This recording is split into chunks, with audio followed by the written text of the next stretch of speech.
tell us a little bit about where you work and what you do? Sure. I'm the medical epidemiologist for the Fairfax County Health Department, which is located in Northern Virginia.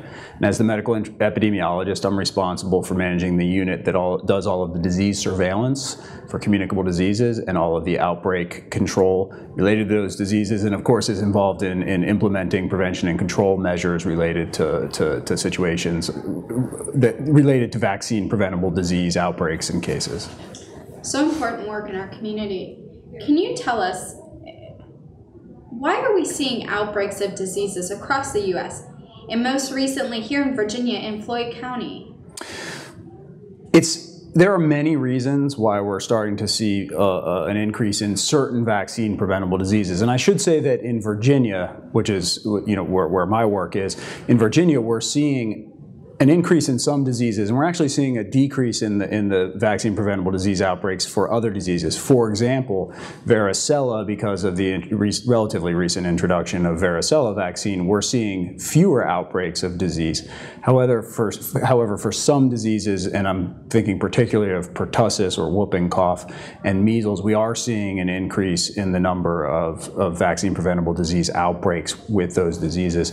And obviously, vaccine preventable diseases occur when we don't have high levels of immunity in the population due to vaccination. But it's a little more complicated than that. Even when you have a population with a high level of immunity, you can have pockets within that population where people are not as well vaccinated. For instance, in Floyd County, we had a situation where there was a group of individuals who chose not to vaccinate their children, and many of those children all attended the same school. So we had a population in a school that had very little immunity to whooping cough, was the particular disease that was involved there. And when you have a situation like that, and that disease is circulating still at low levels in the community, when it gets into that pocket of individuals who have no protection against the disease, you're going to see very high levels of disease, and that's what happened in that situation.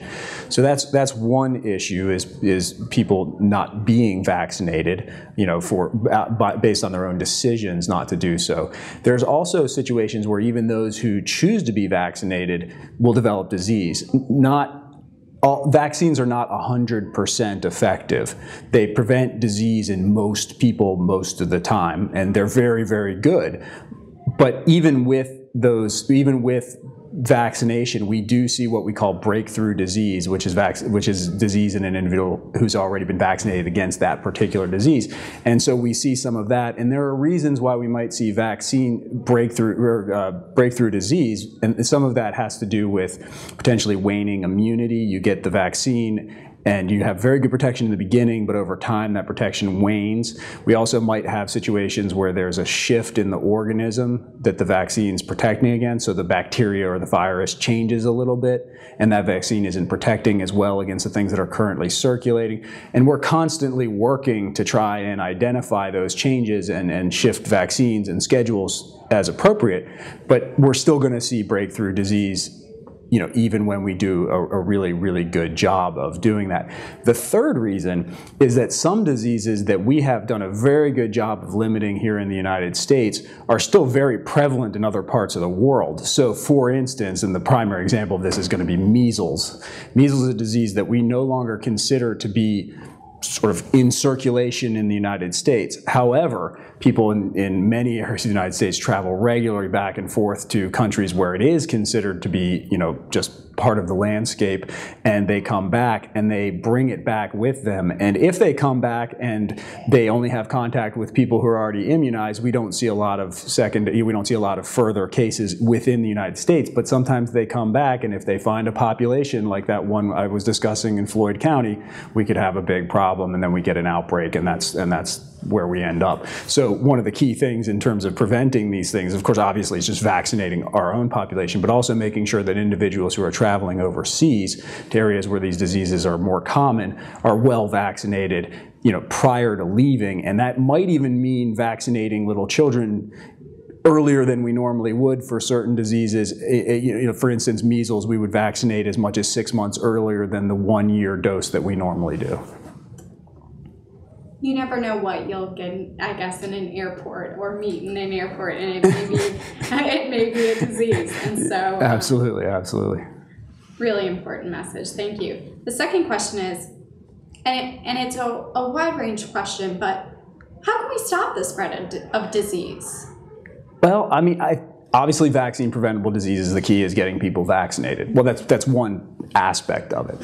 And getting people vaccinated is a complex process. It requires, sort of that we have the appropriate vaccines, that people are aware that they need to be vaccinated, and that they're aware of the benefits of being vaccinated. And I think at this time in the United States, so many of these diseases are not very common that we're preventing because we've done such a good job of reducing the level of those diseases in our community that a lot of people don't understand or have not seen these diseases and aren't aware of how serious the actual disease itself can be when they get it. So they might choose to delay vaccinations, they might choose to not get vaccinations at all. So I think there's a big component of just kind of public awareness of how important this is and how an individual decision to not get a vaccine affects not only yourself, but also affects other people in your community, because there are many people in the community who, for medical reasons, and are not able to be vaccinated. They might have an immune problem or be taking chemotherapy or something like that, and they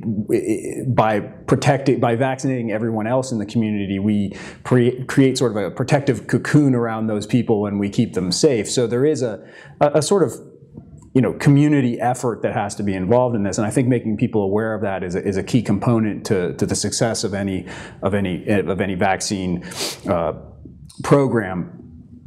There's also, no matter, for some diseases, the vaccines are not going to be 100%. They're going to protect the vast majority of the people, but there's still going to be people who get disease even when they're vaccinated. And so as a result, we continue to see low levels of these diseases circulating in our community. And I think whooping cough is a great example of that. Despite continued efforts to vaccinate, we still see pertussis or whooping cough in the community on a regular basis. And I think that when we have cases that are identified in the community, rapidly identified by healthcare providers or doctors, nurses, nurse practitioners who identify these cases in the community and report them quickly to the local public health department so that the appropriate public health prevention measures can be put in place. And that usually means things like finding out who the ill individual is, confirming that they have pertussis, and then identifying the people who may be exposed and who may be susceptible to getting illness, and for instance, giving them antibiotics to prevent them from becoming ill, and also making sure they're vaccinated to prevent against future exposures. So there's kind of a component of this that has to be driven by a close cooperation between sort of clinicians in the community and public health departments, and just kind of working together to cover that. And I think if we keep the vaccination levels up in the community as high as we can, if we identify these cases quickly to try and prevent those individual cases from becoming outbreaks of disease, I think we'll go a long way towards preventing these things in the future. Great message, and an important partnership between both the state departments and our doctors. Yes. Thank you. You're welcome.